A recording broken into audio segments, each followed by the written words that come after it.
Uh, Good morning, or no, good afternoon, everyone. It's Tuesday, January 18th, and we're here for the special meeting for the council, for the District of Squamish.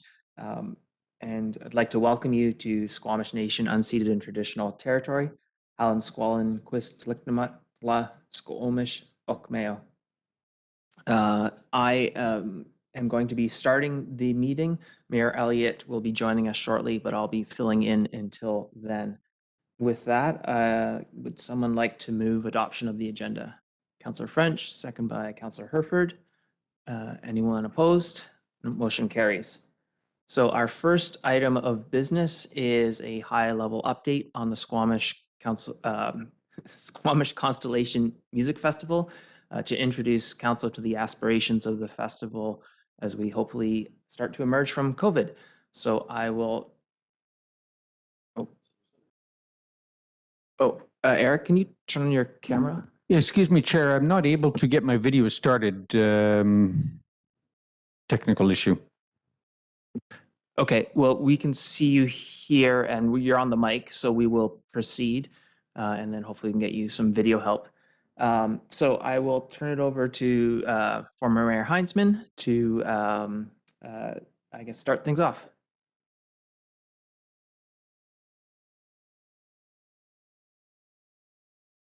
And Ms. Heintzman, I think you're muted.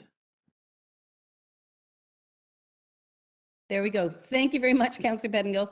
I'm going to share my screen. We have a short presentation and then hopefully we have lots of time to answer questions. Can you see the screen? Yes, we can. Thank you. Awesome. Thank you. So thank you very much for having us. In the room with me are my partners, Tamara Stanners and Kirsten Andrews. And we're here to answer any of your questions and to hopefully bring some excitement to this coming summer as we emerge from COVID. As you know, and you've already acknowledged, we are on the unceded traditional territory of the Squamish Nation, and we are very privileged and honored to live and host our festival on these wonderful lands. So Squamish Constellation Festival, and we just, so I need to preface this before we go on. We debated about whether or not we share those photos with you. Those are our COVID at home working in our pajamas photos. So don't judge us. Not the astronauts. Not the astronauts. They're actual astronauts. But we have been working hard on the festival for several months now. In fact, we were working hard in it in 2020 when things got shut down. But we are a 3-day music, art, and community festival. We're locals. We're all long-standing residents here, and we put this on because we love music, we love art, and we love our community. And that really is the foundation of everything that we do. So, hi, it's Tamara. You can't see me, but we just sort of wanted to go over what the festival is, and in 2019, what we were able to accomplish. I know some of you were there. Thank you so much for coming and for supporting us. We felt it was magical. We had the 2 non-competing stages, which we are planning on doing again. A multi-genre festival means that we have no holds barred in who we are able to bring to the festival. And our goal always is to bring emerging talent along with very recognized, some of your favorite artists, so that that emergent talent that's so good gets an opportunity to shine along with the biggest stars. This year we're going up from the 33 bands to hopefully 40. We did have nightly after parties in Squamish. Not even sure about that now due to the fact that many of the locations we use have closed down. We had roving entertainers. We'll have many more this year as we have an incredible partner in Circus West, who has a beautiful circus they want to collaborate with us on and build more beauty even than we have before. We have amazing food vendors, many of them local. Marketplace that was fantastic. I did a lot of good shopping there. Yeah. Accidentally. And again, local vendors that we were able to support. We had many art installations, which we're planning on doing many more. The first weed garden in BC, which was a hit because it just was very pretty and nice. People felt acknowledged that smoked marijuana. We had the VIP area, which we are also expanding on this year. And were able to get that site-wide liquor license, which really made a huge mark on making the festival really comfortable, as parents were allowed to stay with their children instead of abandoning them to go drink. So see, look at those vendors. They're so pretty. And the stage, that's our smaller stage. It was sponsored by Creative BC, as we have incredible support from both the provincial and federal governments. But we had close to 15,000 attendees over the 3 days. And many, many children, lots of kids, because we made it really family friendly. And 93% of those people are from British Columbia. As you can see, 57% from Squamish, which is a no-brainer, as our community supported us incredibly. And now that the community's grown even larger, we're expecting more support. And then the rest of the population came from Vancouver and the United States and Alberta, right across the country, which is really something we're proud of, because we're so proud of the community. We love being able to show it off, and we truly believe that Hendrickson Field is the heart of the Sea to Sky, the heart of Squamish, and being in the middle of it, presenting that music and that positive energy, it just makes Squamish shine. We like to call this the psychographic of the people who came to the Constellation Festival. They are music and art lovers. They love the diverse and innovative programming. And I don't know if everybody knew that they loved it until they came and saw it and appreciated, they honestly appreciated the fact that many of the artists they didn't know, they hadn't heard of, and then they had their new favorite artists as a result, which is really fun for us. The 28 to 49-year-old, university educated, and I mentioned the kids, so many families, and that was super fun. But the fact that we had just this wealth of diversity, it was beautiful. Yeah. And the average household income is $60,000 to $125,000, which also surprised me, because I didn't ever suspect it was going to be that high. I don't know why, but it's nice to know that the people who get to come to the festival are, they live in Squamish, essentially. Yeah, so one of the main, this is Kirsten, by the way. One of the main things when we first started off putting the plans together for the festival in 2018 was that we wanted to be zero waste, and we wanted to be a bit of a beacon for other festivals, not just in Canada and North America, but around the world, to show that you can do something on this scale and still be very environmentally friendly. So everything that we've done in terms of our planning, who we work with, the contractors, our vendors, all of these pieces to keep the achieving the zero waste mandate at the forefront was something that is considered with every decision we make, basically. We worked with Aware in Whistler that supervised and trained our volunteer team to help not only sort, but they were educating, our volunteers were educating our public as to how to properly dispose of their waste. They also went through so many steps of just making sure that people were in fact putting things in the right bins. If they didn't, they'd move them. And then everything was sorted again before it went to be dealt with.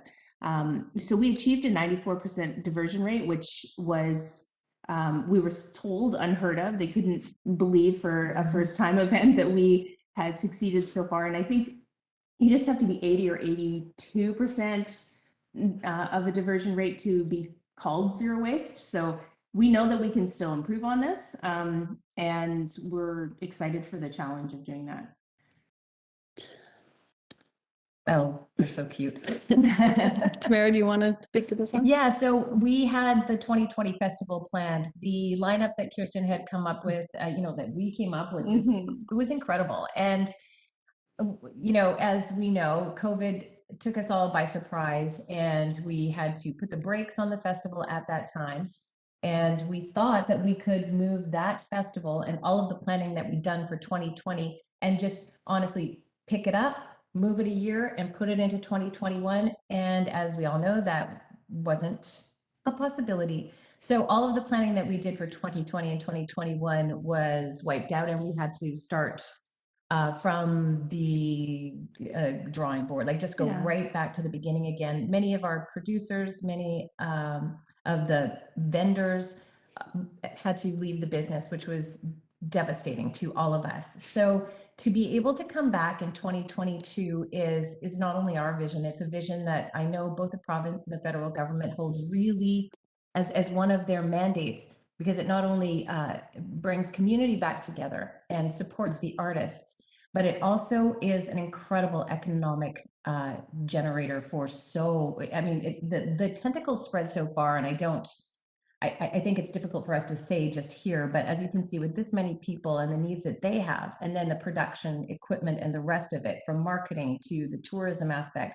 it's big, and it brings a lot of money into not only Squamish, but the province. So we're thrilled that we have the support, from grants from the government to keep that going. Yeah, I'll just jump in and say, the province has been particularly supportive, and we did receive word recently that we are going to be getting a grant from the BC Festivals, Fairs and Events for their maximum contribution. And the primary driver behind that is to get people working again in this industry. The live music industry has been the hardest hit of all industries in the country. And so that has been recognized also federally. And Factor is administering funds, which we have been fortunate enough to receive notice that we're getting a grant from them as well. And so the majority of those monies are going to be put towards hiring people in this sector. So from artists, but also, just other gig workers, production crews, and all of that sort of thing. So we're really feeding a machine that, at its core is people and human beings that are doing what they're passionate about, but also what culturally we really hope to see come back. We've really become sort of the poster child for both the federal and provincial government in the creative realm, just because we align so well with their mandate for everything from zero waste to inclusion and diversity and equity. And these are the things we eat, live, and breathe and espouse in everything we do. So they really see our success as a way of celebrating their initiatives on this front. So we're really pleased with the work we've done with them, in particular, Mr. Deeth, who's a parliamentary secretary to the Ministry of Tourism and Culture. And our work with Amplify BC and Creative BC has been phenomenal, including helping produce an Indigenous showcase this last summer. So yeah, we've just been really, really happy and worked really closely with both orders of provincial and federal government. Another positive outcome was the BC Festivals Collective, and maybe Tamara, do you want to speak a little bit to that? Yeah, it came out of the fact that Kirsten and I were floundering, as every single other festival producer was in the province, and so we just started reaching out individually to other festival producers. Most we'd never met before, but we knew that they would likely be in similar situations, and it just happened at the same time that all of us were looking for answers, trying to figure out what to do. And the result of that is something we're super proud of, and that is the BC Festivals Collective. And, we used to be competitors, and now we're collaborators, and, we're really working together, and we just see it as just something that is going to really benefit all of the arts. Yeah, and there's over 100 organizations that are part of that now. Super cool. So I know we're running out of time here. Our goal for 2020 is to grow the festival beyond 6,000 general admission per day. 2022. See, we're in a time warp. And that really is not our ultimate goal, because it's not necessarily where we become sustainable. But it is, I think, a realistic goal, given we're sort of almost back at ground zero because of the setbacks that COVID have handed us. As Tamara mentioned, we want to grow our bands. We're going to extend the hours a little bit on the Friday to add some more acts. Earlier in the day, though. Earlier in the day, not in the evening, and really try to increase our talent budget so that we can bring in some of those bigger names, which of course brings in the attendance, which then allows those emerging artists to be showcased on the same stage. So that's ultimately how we grow the brand, grow the buzz about the festival, and present those opportunities for emerging artists. And of course, we want to build on our zero waste and sustainability goals. Quickly, and hopefully you can see it, but we've come to the conclusion after a lot of deliberation that we do need to be able to provide some festival camping. We just don't have enough accommodation in town, limited hotel supply, limited camping supply, and limited Airbnb and that type of thing. So we really realize that we need to provide some, but we want to reinvent what that is. And completely, even though we love Squamish Valley Music Festival, our intention is to have a completely different vernacular than that festival. Much less dense, much more atmospheric. We really want to make it something quite special. We have our plan is to be around 500 tent sites this year, with the ability to go up to 700 if we think we can manage it and we think the site can sustain it. Quiet family camping in the existing campground and group campground area on the facility there. And also van camping, which we think is actually a great benefit to the community in general. So we don't have that van camping in and around the community. We would like to increase the parking load on the east side of the highway. And I think for a number of different reasons, certainly it augments and makes the festival experience much better for people to have that parking so close to the festival grounds. But I think even more importantly, we'd like to diminish the amount of people walking across the highway just for safety reasons. So if we can have, 1,500 people, fewer people walking across the highway to access their vehicles, we just think that's a safer alternative. So we'd like to work with the district to facilitate that. We will continue to have our shuttle buses from Vancouver and Whistler, and our shuttle buses for the security staff that comes up from various parts of the Lower Mainland, and also introduce an internal neighborhood shuttle. We're working on that so that people in town can just hop on and hop off a shuttle bus. It'll stop in every neighborhood to bring people to and from Brennan Park, Centennial Fields area. And the festival grounds themselves is the same area with 2 stages, but we're looking at moving the main stage, the larger stage, to the north end of I'm not sure if you can see my cursor, but to this end. One of the things we discovered as we started to put the stage up in 2019 was the worst or the biggest drainage issue on these lands. The mushiest part of the lands were down here.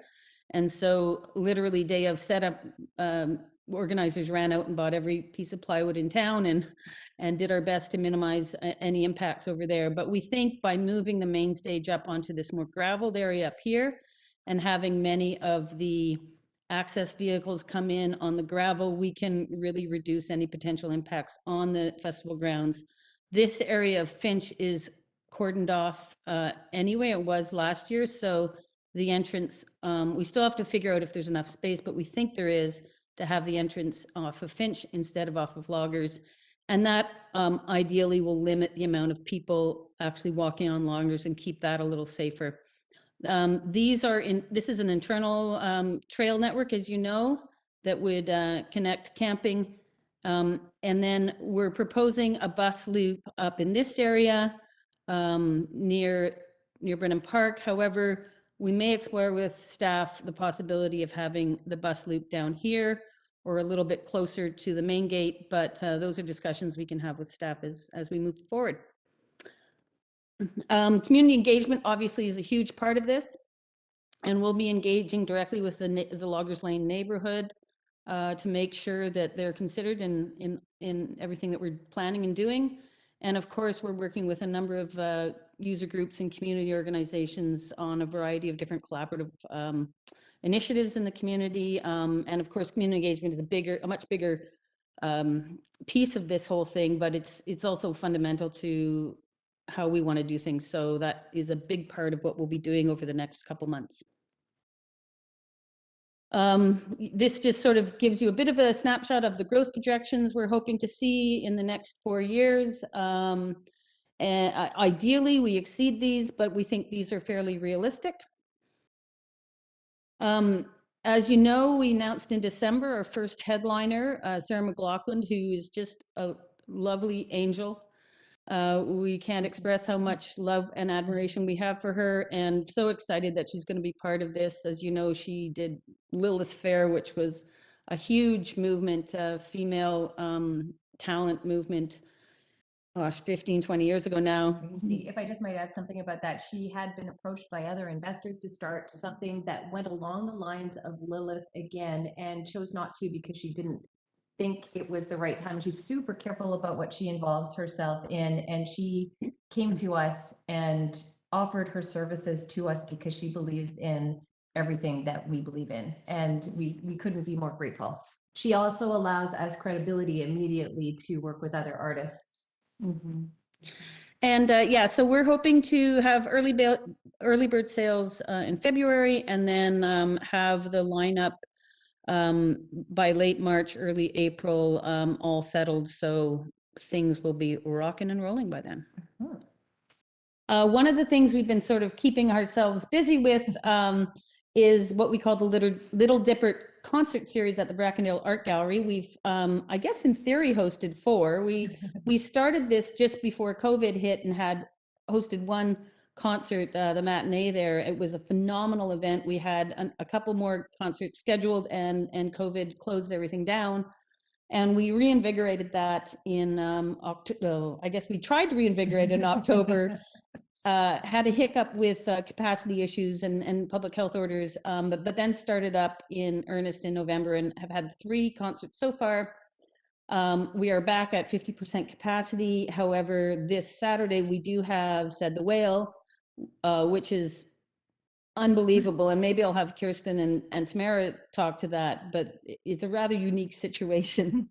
Like, to get a Juno Award-winning artist of their caliber to play at 50% capacity, like to 75 people in anywhere, is just like a dream come true. So we are absolutely beyond excited that we got the Factor grant that helps us do that, because under no other circumstances would we be able to. But it's bringing attention to live music in Squamish, the arts in Squamish, and the fact that Squamish is, and we have our local Squamish artists that we're putting in front of all of the artists, that the larger name artists. So Cat Madden is opening for Said the Whale. And we have some exciting other new shows coming up, and we're trying as much as possible to use our local artists as openers. But it also really helps in, putting Squamish on the map as kind of an arts center, which is something that I know that all the 3 of us are very passionate about. So we just added a few of our underlying values that really form the basis of all of our direction and all of our decision making. And certainly foundational to that is respect and honoring of the original stewards of these lands, the Squamish Nation and its members and its ancestors, and other Indigenous communities. So this is absolutely part of our MO, and we want to be contributors to reconciliation and understanding and trust building. And so that's certainly something we are actively working on. Equity, diversity, and inclusion also is a foundational piece to what we're trying to do. And I think the statement here really says it all. This is a core mandate of ours, and is actually something we put in every grant application we submit. Everything we do has this value of equality, diversity, and inclusion as part of its MO. As we've talked about before, we want to be leaders in all sorts of environmental sustainability and conservation initiatives within the festival landscape and beyond. And we already are, and we will continue to be leaders in the live music industry by showcasing this diversity of talent and really creating a venue for young emerging artists to find inspiration and to find opportunity and work with communities so that we can all take part and enjoy and rise together as the festival continues. Thank you very much. Sorry, that was a little longer than we anticipated. We do like to talk. I will somehow stop sharing my screen and we'll entertain any of your questions. Great. Thank you very much, Ms. Heintzman. Council, any questions at this point? Councillor Anderson. Yes, volunteers have been mentioned in your presentation in connection with your zero waste program. I wonder if you could speak more generally about the organization and recruitment of volunteers through the festival program. Hi, Eric. It's Tamara. We are actually meeting with our brand new. Oh, hi. We're even getting. Hi. We're meeting with our new volunteer coordinator tomorrow, and she actually, it's so exciting. She's local, but she has is coming from Cirque du Soleil, where she's most recently worked not in a volunteer capacity, but she did the volunteer coordination for other festivals in Montreal, and she's exceptional. So with her help, we are going to source out the best, most engaged volunteers in the community and beyond, because we know that the volunteer workforce is incredible. We had such great volunteers last time. And we know now with Jesse's help that we're going to be able to really utilize their talents to elevate the festival even more. We really are firm believers in the volunteer. That's how Kirsten got her start in the festival world. She was a volunteer. Absolutely. Yeah. Yeah, and a lot of the volunteerism is about mentoring people so they get a leg into the industry and learn about it and get the opportunities to learn from the best, really. And how many volunteers were in the last festival? There were Close to 200. yeah, there was about 200 volunteers involved in the 2019 festival. Thank you. I wonder if I may follow up, Chair, with another question concerning camping. I gather, and basing on your 2019 experience, that you'll be making use through arrangements with the Mampquam River Campground.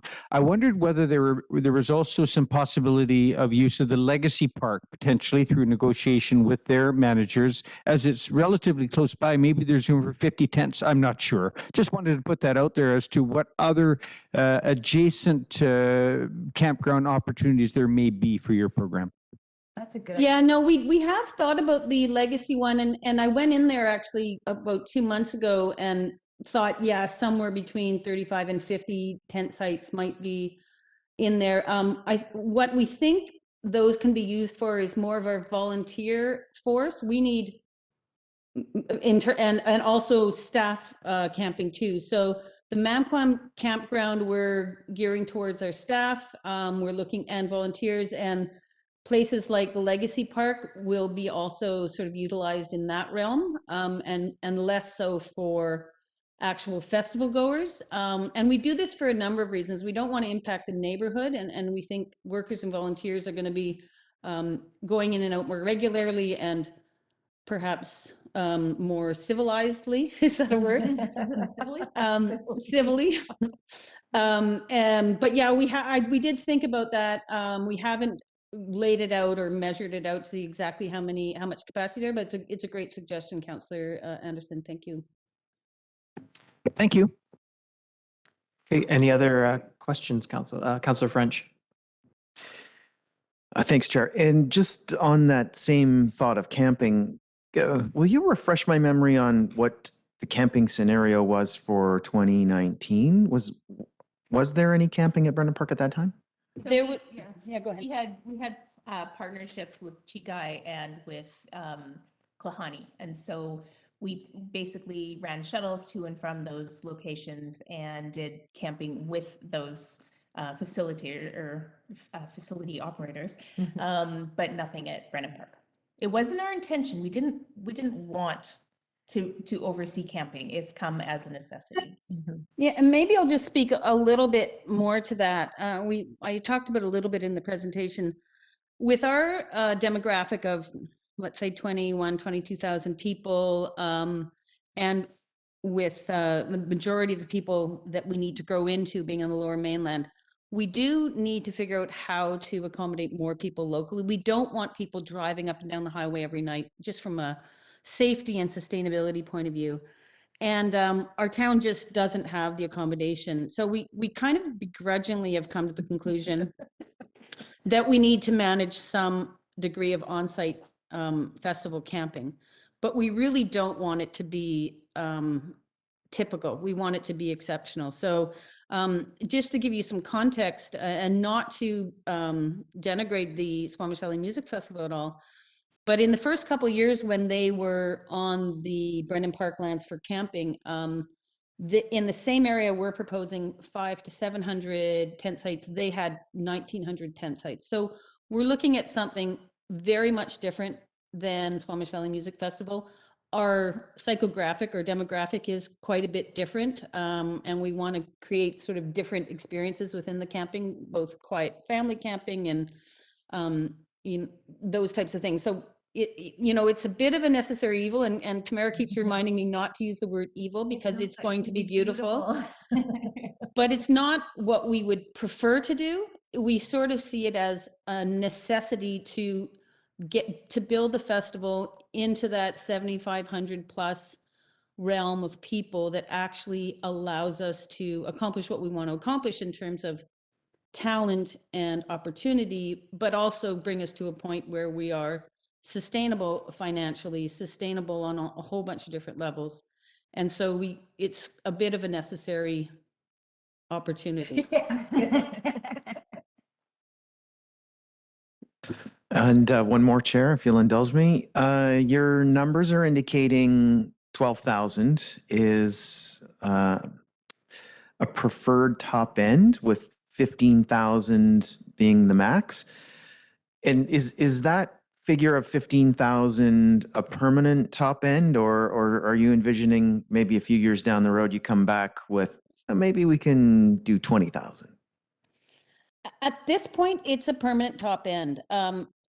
Looking back at the Squamish Valley Music Festival, when we think it was right sized to the community, it was right in that 12 to 15,000 attendees in terms of impact on the community and services and just absorption. As the community gets bigger, 10, 15 years from now, that might be something we won't be involved then, but that might be something down the road that the community thinks it can encompass. But today, under our circumstances, we think really the sweet spot is probably around 13,000, potentially up to 15. But I think we want to take a measured, we're not going to get to 15 overnight, and every year we learn and we understand more. But no, our intention is 15 is the max at this point. We think that's the threshold. That's the right size for the community. We're also happy to sell out, like as in sell out 12,000. And if that's what's comfortable, then that's good. And we don't have to sell any more tickets. Like, we're happy with that sort of scenario too. Absolutely. I think that's the difference is with all due respect to Live Nation, because they've accomplished amazing things. We're not Live Nation. We're three local, I was about to say middle-aged women, but women in our prime, who really have community at the heart of it, and we're not beholden to shareholders and a whole bunch of other machinations and machinery behind us to sustain something. So we just want to bring something beautiful, and anytime it sort of steps out of what we think the community is able to absorb and accept, then we have to rethink where we are and adjust. And the last thing we want is to go to the grocery store and have people go, you should have 13,999, not 15,000 people. So we want to make sure it's right for the community, and we're very sensitive to that. And we live here. Yeah, we live here. These are our neighbors. Thank you. And I saw a hand from Mayor Elliott. Hi, thank you. Sorry, I was late. The crisis I had to attend to. So 2 questions. Maybe if you could just speak quickly to the community engagement you want to be doing over the next little while, and also just out of interest, when you'll be publishing the ticket prices.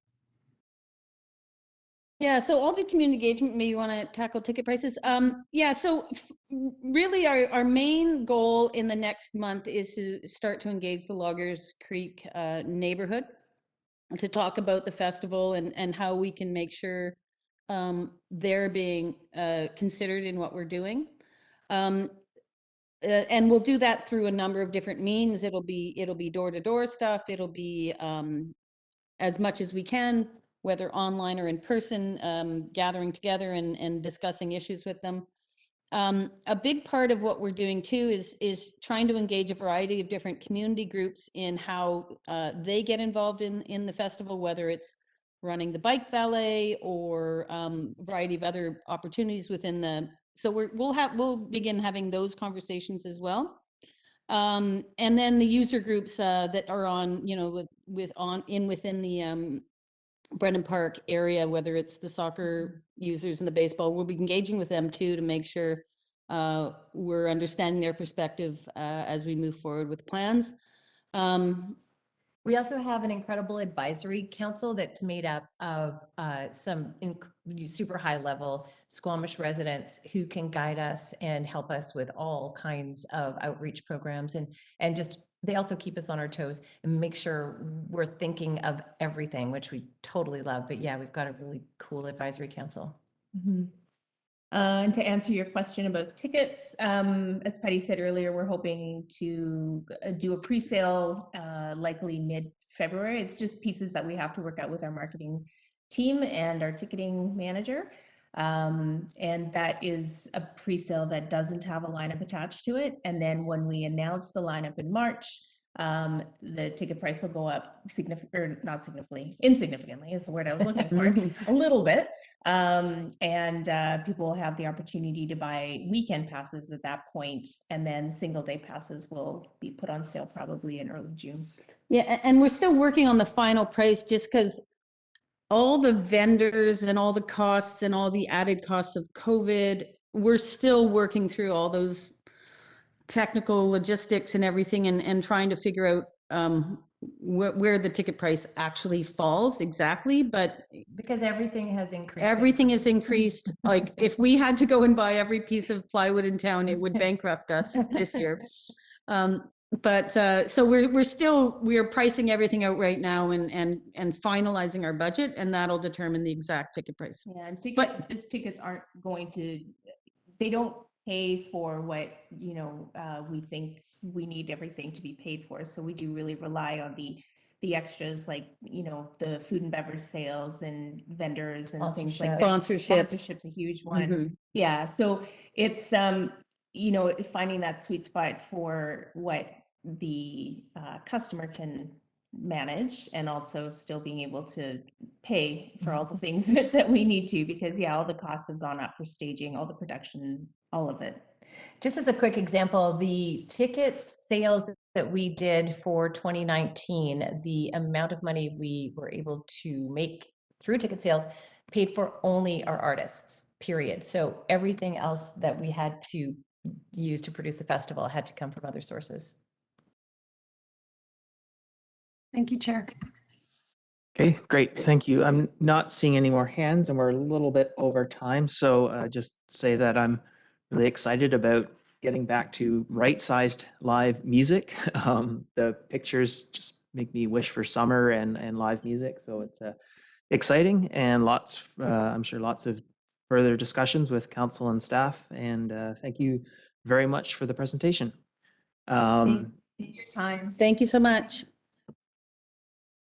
Maybe we'll see you all in person one day. Come to the bag on Saturday. Yeah. Come to the concert Saturday. It'll be phenomenal. Yeah, 3 o'clock show. Thank you very much. Thank you. And council, we need a bit of changeover time. So I'll call a recess. We'll come back at 3 o'clock and go back into closed then. So we're in recess now. Thanks.